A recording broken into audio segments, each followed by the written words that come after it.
দর্শক আজকে দেখাবো পশ্চিমবাংলার উন্নয়নমূলক রাস্তাটা কোথায় এবং লোকেশনটা কি আপনাদেরকে পরে জানাবো বা কমেন্টে আপনারা জানাবেন বা আমি জানাবো আপনাদেরকে। তার আগে দেখে নিন রাস্তার যা অবস্থা। আমি রাস্তা দিয়ে বাইক নিয়ে যাচ্ছি, পুরোটাই জলে ভর্তি। রাস্তা কোথায় আছে, কত দূর থেকে রাস্তা আছে এটা কিছুই বুঝতে পারছি না। শুরু করেছি মানে বাইক ড্রাইভ করতে, এখন পর্যন্ত আমি রোড খুঁজে পাইনি, কোথায় রোড আছে। পুরোটাই কিন্তু জলে ভর্তি, জলময় হয়ে গেছে পুরোটা রাস্তা। যে যেখান থেকে দেখছেন বেশি বেশি করে শেয়ার করবেন, এই শেয়ারটাই আপনাদের কাছে একমাত্র আমার আশা। আপনারা যে যেখান থেকে দেখছেন বেশি বেশি করে শেয়ার করবেন, যাতে আমাদের ব্লগ এবং ডিএম পর্যন্ত যেন এই ভিডিওটা পৌঁছে যায়। আপনারা বেশি বেশি করে শেয়ার করবেন। আপনারা দেখতে থাকুন এবং কমেন্টে জানান কে কোথা থেকে দেখছেন। এবং বেহাল অবস্থা, এটা পশ্চিমবাংলার মালদা ডিস্ট্রিক্টের কালিয়াচক 1 নম্বর ব্লকের রাস্তা। আপনারা দেখুন, যে যেখান থেকে বলতে পারেন, আপনারা কি চিনতে পারছেন জায়গাটা কোন জায়গা বা কোন এলাকার বা কোন গ্রামের রাস্তা, একটু বলবেন? আপনারাই বলুন। আমি তো রাস্তাটা অতিক্রম করেছি, আমি তো অবশ্যই জানি যে রাস্তাটা কোন রাস্তা, কিন্তু আপনারা দেখে কি বলতে পারবেন এটা কোন রাস্তা? কমেন্টে জানান, কে কোথা থেকে দেখছেন কমেন্টে জানান। ভাবতে অবাক লাগে দর্শক, বর্তমানে স্কুল কলেজ সবগুলোই কিন্তু ওপেন রয়েছে, খোলা রয়েছে।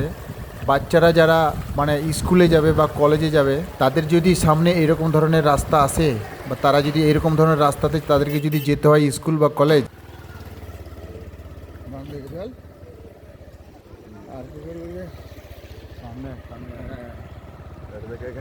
সামনে দেখছেন এই আমার বাম দিকে একটা স্কুল, এই স্কুলটা আমি অতিক্রম করছি বর্তমানে। আমার বাম দিকে স্কুল দেখছেন, আর স্কুলের সামনে এইরকম ধরনের রাস্তা। এবার ভেবে বলুন আপনারাই। সামনে আরও একটা স্কুল আপনাদেরকে দেখাচ্ছি, ভিডিওর শুরু থেকে শেষ পর্যন্ত আপনারা দেখতে থাকুন। আরও কিছু আপনাদেরকে দেখাবো, অফিসিয়াল কিছু অফিস আপনাদেরকে দেখাচ্ছি। তাহলে তাদের লেখাপড়ায় কি অবস্থা হতে পারে ভেবে বলুন আপনারাই, কি হতে পারে বা বর্তমান সমাজ কোথায় গিয়ে পৌঁছাবে বা বর্তমানে শিক্ষা ব্যবস্থাটা কোথায় পৌঁছাতে পারে। পার্শ্বে দিয়ে কোনো ড্রেন নাই, জলের কোনো ব্যবস্থা বা কোনো নিকাশ নেই। পার্শ্বে এত বড় বড় পাগলা নদী থাকতে, গঙ্গা নদী থাকতে, আমাদের গ্রামে কোনো ড্রেন নাই, এটা কি করে সম্ভব? আমার তো মনে হচ্ছে যে আমরা কোন জায়গাতে বাস করছি, আমি এটা নিজেই বুঝতে পারছি না যে আমরা কোন দেশে এবং কোন রাজ্যে বা কোন ডিস্ট্রিক্টে বা কোন এলাকাতে বাস করছি। এটা আমাকে ভাবতে অবাক লাগে এবং একটা লজ্জার বিষয়। দেখুন না, দেখুন বাইকটা চলছে, বাইকের পাশে জল কতটা দেখছেন, খুব ভালোভাবে দেখুন। আর দেখে ভিডিওটা অবশ্যই শেয়ার করুন, যাতে আমাদের এলাকার প্রধান মেম্বার এবং বিডিও বা ডিএম প্রত্যেকের কাছেই যেন এই ভিডিওটা আমাদের পৌঁছে যায় খুব তাড়াতাড়ি, এই আশাটাই আপনাদের কাছে রাখছি। আরও একটি রিকোয়েস্ট, যারা আপনারা আমার এই ভিডিওটা ধারাবাহিকভাবে কন্টিনিউ দেখছেন, আমি মনে করি সবাই আমার অ্যাক্টিভ এবং খুব কাছের বা ভালোবাসার মানুষ।